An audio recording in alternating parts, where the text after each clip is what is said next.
it'd be hard to sleep at night. You got bills to pay, you got people out here and shit, We finna try to be the biggest dealers, or we finna rob whoever got some money, or we finna finesse whoever we got to finesse. We thinking streetwise. I wanna be with the older guys that's running around in the cars and the money.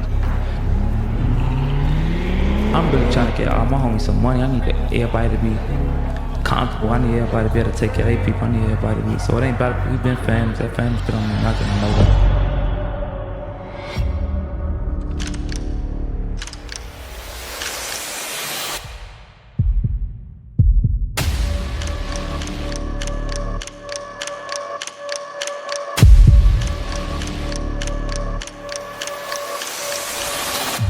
King Von and his group were at Opium nightclub before making their way here to Monaco. What other plans did you have other than rap? You in O Block almost goddamn every day. You was in jail for 2 murders? Devil, man. He was the devil.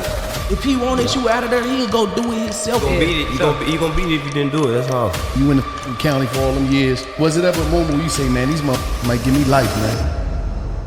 Dayvon Bennett, aka King Von, aka Rap's first serial killer, was born on August 9, 1994. That year was no special year for Chicago, but if the police department had to describe it, which they did, they would say something along the lines of the number of murders declined in 1993 only to increase by 9.4% in 1994. 500 homicides so far in Chicago this year, far exceeding the number last year at this time. Many of the victims have been unsuspecting youngsters. The number of murders committed by young people under 18 years old increased even more dramatically. A 3-year-old while sitting in a car. 2 young girls seriously wounded. This 15-year-old on the foot believes he was mistaken for a gang member. The boy just started over me. I'm lucky today that I'm alive. But those were the stats of one single year. The following years was as bad or even worse, and same with the previous years. But the previous years are more important here because if we can go back in time enough, we can see where it all started. So technically we could go back 100 years before King Von was even born if we want to talk about the gang history in Chicago. But the 1920s era was one of the most known eras with Al Capone, one of the top gangsters of all time in the United States. He was allegedly responsible directly or indirectly for 200 to over 700 people. Obviously back then it was harder to keep track of everything with the technology they had, but apparently their technology was good enough to post the deceased bodies in the news. Eventually Al Capone got arrested, not for murder but for tax evasion, but that didn't stop the street gangs to continue ruling Chicago. Back then it was mostly white individuals who was active in the streets, but that changed in the late 50s when a new gang was created named the Vice Lords. 10 years later there was a new gang created in the south side of Chicago named the Black Gangster Disciple Nation, created by Larry Hoover aka King Larry and David Barksdale aka King David. But after his death at 27 years of age, the nation was split into 2 gangs, the Black Disciples and the Gangster Disciples, which are one of the most known gangs in the United States as of today, not only present in Chicago but in a lot of different states too. But before we jump into the King Von years, let's just take a look at a picture that I just showed of Black Disciple gangsters, because the picture doesn't show any Black Disciple gangsters. It shows an individual named Silk, aka King Von's father. Silk was a well-known gangster in the 80s and in the 90s who was making a lot of money selling drugs and who was also in and out of jail his whole life, basically the same as his son in the future. But Silk never witnessed his son getting sent to jail because he got killed by a sniper rifle in the streets when Von was 11 years old. Maybe I could have spent time with my daddy before he passed away, but my mama don't let me know he was in the hospital. Like, they didn't tell me the day he passed away. Was he sick? No, he had got shot. He was real known in Chicago. He got shot. When Silk died, there's stories on the internet saying he was shot by a sniper from the top of the roof. Is that true? Is that false? Or, I mean, that's very true. The sniper that was hired, I knew who hired him. The whole city knew who hired him because Silk allegedly broke into a house and took some money and people had cameras or whatever the case may be. You know what I mean? That's just what it was. And do I believe he was backdoored by the people who he went on this thing with? Yeah, but I don't have any proof and I only speak facts.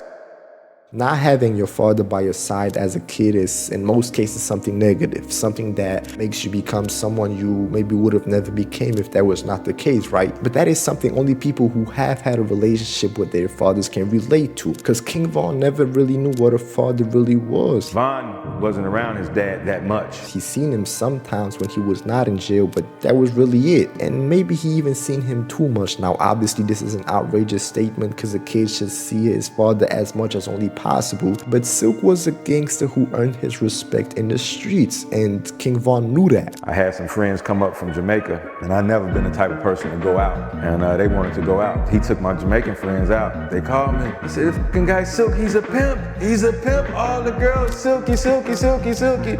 He got big gun, the police woo, woo, woo, woo." They said, "Man, we coming back. I can't wait to come back. I'm hanging out with your cousin. He got all of the girls. He's a fucking pimp. I'm telling you, he's a pimp." He seen and he knew that his father was in jail his whole life, but he also seen the respect that he was receiving from the people and from the gangsters in the streets. And maybe this was what changed or shaped his perspective on jail. He was a different type of, you know what I'm saying? But he's just like Von, big heart. You got a big heart. If you got 10 in this, me and you, he got 5. You know what I'm saying? That's how he moved. But you don't want to see him though, he a demon. Demon, you don't want to see him, you want to be on his bad side. He's just like Von, the older version. You heard Von, rest in peace of Silk, that was the older me. But when I tell you 100% his father, 100% his father, from sleeping in the car, from the ordering the food, from everything, the movements, the everything, so DNA is DNA. My first child is me being able to share my love, you know. I was able to have my own.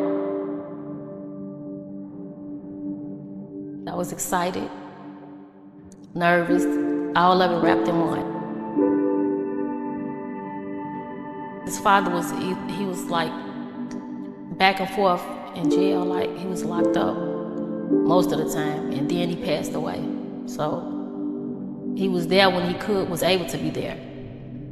They went together when I was born. My father was in jail. Then he passed away. I was trying to get out. So my parents weren't really never together. I was upset, angry, disappointed. It's a whole lot of different emotions because it's my first child father, and he don't get to see him grow up, get to see the things that I'm able to see, you know, but none of that. So he don't get to see the part of him that's just like him.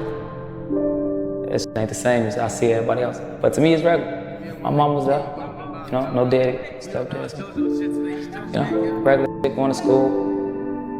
Ain't a lot of money, but you know, still got love, shoes and clothes, man. Ain't too much.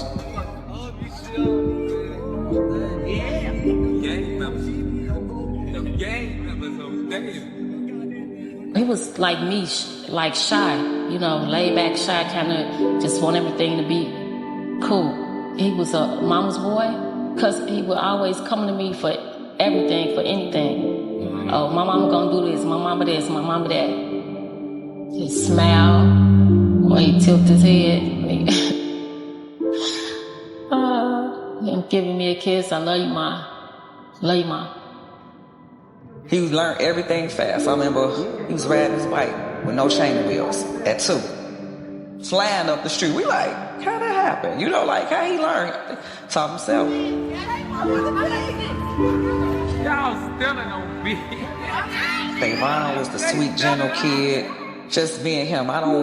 That King Von, that's just, you know, that's his rap name, you know, and that's the sad that I guess the mothers didn't know, you know, and didn't care to know. We knew him, who he really was. King Von was obviously an innocent human being as a little kid, like almost every other kid on this planet Earth. But growing up in Chicago, your surroundings play a big role on your future. They play a big role on who you become.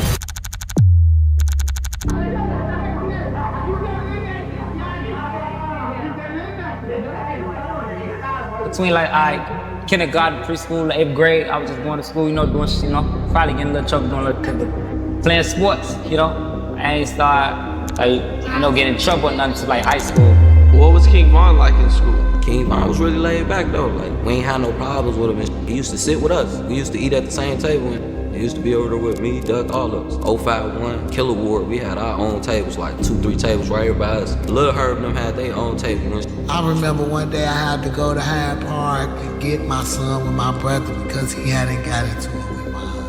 Especially Vaughn. He know he got his.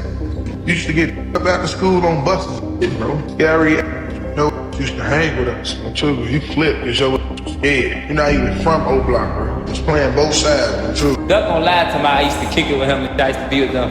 Man, the only thing we did together is went to high school, never hang with them. You talking about them make me feel less than seven. King Von was the type of person to bring a pole to school at 13, bro. Like, that's what me and Herb was talking about. He was like, he knew it was real when Von walked up to him in school, he was like, you know them in here, boy, and then flashes. Herb knew every day from there it was up. He was like, oh, we bring it to school? Oh, it's on now. Everybody went and got poles the next day. Von was the one to start that off. You went to high school with King Von. Von probably was in there 1 or 2. His thing come back.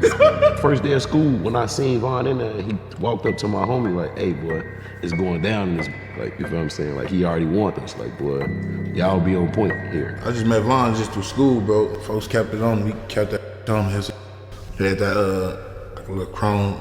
I think I want to say Chrome Little 357. Me and King Von went to the same high school. My first week in school, I was a freshman orientation. They you know how they pull the fire alarm and everybody got to leave out the school and evacuate. Some people going to the store, going to get trying to smoke before they get back in school. You know what I'm saying? So when they did that, we was just chilling, trying to go do the same shit, go and grab switches and to get before we go back in school because we know they gonna let us back in. It's just a false fire alarm, bro. Somebody got the up right on the corner store. Like my freshman orientation to school, I'm like, oh yeah, this different. I don't bap in my raps, that's on cap. Orientation, I was a freshman. Von up the Chrome 357. Right as I'm like, now I'm coming with my two.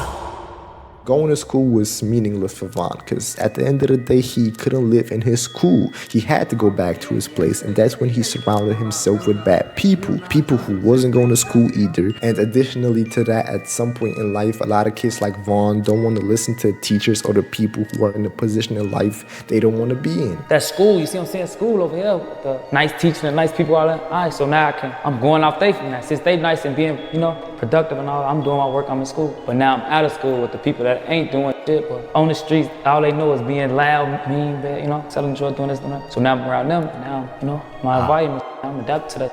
So you chose to hang around that crowd? Right, it's just it's easier to go on the block than it is to go to school. If you would have been born where I'm at, you would have had to be gangbang, just because that's what it is. King Von never dropped out of school, but he also never graduated because in 2010, when he was 16 years old, he got arrested for an armed robbery. They locked me up for armed robbery and an armed carjacking.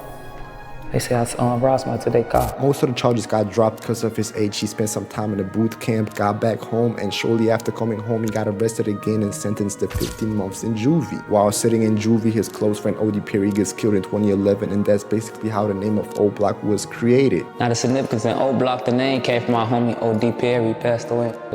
Was passed away August 2011, I want to say, yeah. His 15-month juvie sentence passes and he gets out in March 2012. A month later, King Doc, a gangster disciple known in the streets, gets killed, and King Von and 3 of his people was allegedly associated with that murder. And that was not the only drilling him and his people did in 2012. 2012, everybody couldn't hang with Von. If you was hanging with Von, you had to accept everything that came with Von. You had to accept that you was gonna be in shootings, accept that and you had to be with it, you feel me, with Von, you feel me? Everybody didn't want to hang with him, they couldn't, because you had to be on what he was on. A lot of people wasn't on what Von was on, because Von was just like that. King Von was constantly looking for revenge after losing his friend OD while being in juvie, and in the meantime, the Chicago drill music scene was going crazy.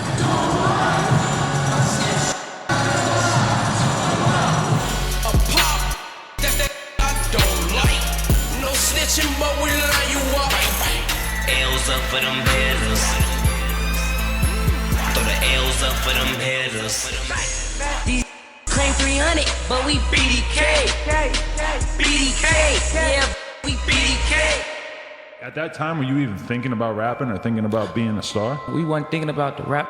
Hell, never. So he been, I ain't gonna lie, he did though. So he been thinking about it, but I'm just wanna I want the game bang, cause that's what's going on right now. We into it, that's what's going on. But he just want to rap though.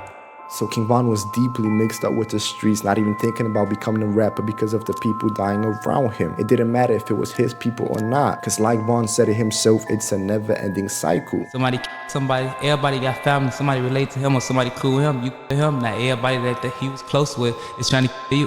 It's a never-ending, or they gonna let's somebody close to him. Right. Hey, how does that end? How you gonna stop that? It don't stop until everybody, all the people that playing the game is gone. You see what I'm saying?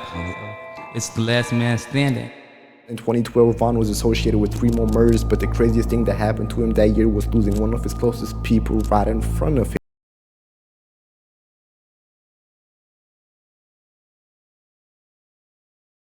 His name was White, and what's even more crazy is that it was Von's birthday on that day. That was the only birthday King Von had celebrated outside of jail between the ages of 16 and 23. That was the only year, and this is what he had to experience. Never stop that no light. I was trying to scope for white. We was shooting on sight. Later in 2012, he got arrested again for an unlawful possession of a firearm, got out in February 2014, and in the span of the next 4 months, King Von was associated with 2 more murders, got arrested in June 2014, and got charged with first-degree M and 2 counts of attempted M. He was sitting in jail for 3 years waiting for his trial and eventually got proven not guilty of all charges. He gets back home and becomes the most known drill rapper in history.